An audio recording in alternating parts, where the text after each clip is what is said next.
No, that's fantastic. And what I really hear in what you're saying is that the spiral applies to individual development as well as cultural development for any size group, in a sense, goes through its own stages. And this question about the motivating power, or, you know, the relationship between pressure and stress as an evolutionary catalyst on one hand, or inspiration and vision of a higher possibility on the other hand as a catalyst for evolution.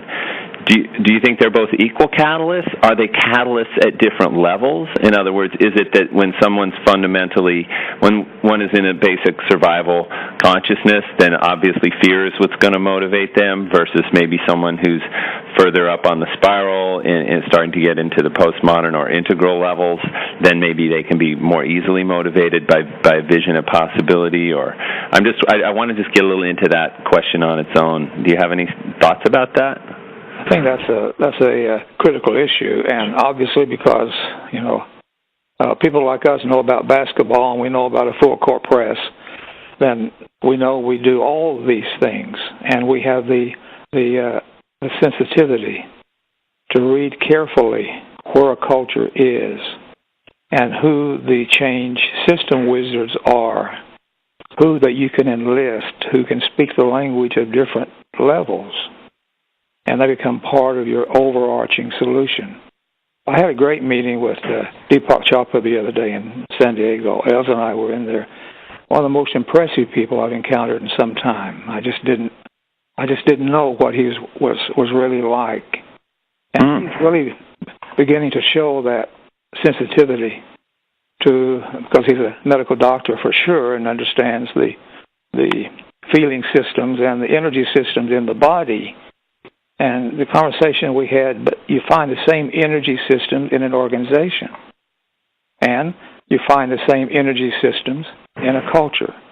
So just as one works on the body in terms of its healing and its natural flow of energy, whether through acupuncture or whatever else, companies need acupuncture because they also have energy blockages in them, and as do whole cultures. So by looking at a culture, a company, a community through the same lens that we look at a person's body and subtle energy and those things, that suddenly gives us insight into how we can, with great nuances, help shape the way a country, a company emerges. Now, I'm not naive for sure, because I've been in tear gas and I know what it's like. Yet, when we look at what causes hard systems to forge, ego-involved systems, in my own PhD study at University of Oklahoma with Musafer Sheriff on ego involvement and on polarization and how we can diffuse the us versus them polarity from the left, from the right, that often plagues us. And I'm not advocating a middle ground because that virtually is toothless, but a whole different way to resolve very complex issues where there are very strong feelings.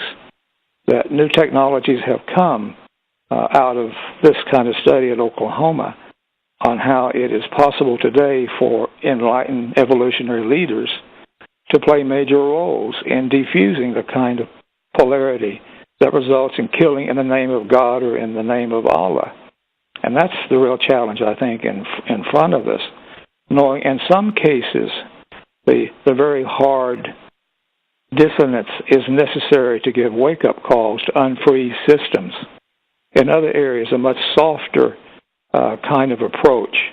And again, we found in working in UK the other day where we used the film Chariots of Fire. And I observed that many of my dear, loving British friends were first upset with the old traditional kind of religious system back in 1910. And they kind of veered away from that until they recognized that was how a value system was expressed in that particular age in British history. But today, that same value system has to be expressed in a way in order for the children to have proper guidance.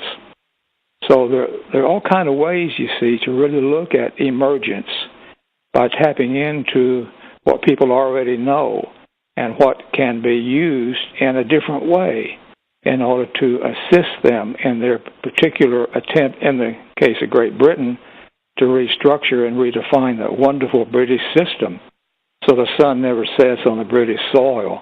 But now the sun never sets on the British soul. And many of us in this country, as in the English-speaking country, owe a great debt to the motherland, and it's important for it to be healthy because that will impact all of us. And that's a recent experience which I've been having. So the point is that I think one of the richest areas to express spirituality is in whole systems design, getting systems that right themselves, because the span of influence is much wider than simply working person to person or simply working on ourselves.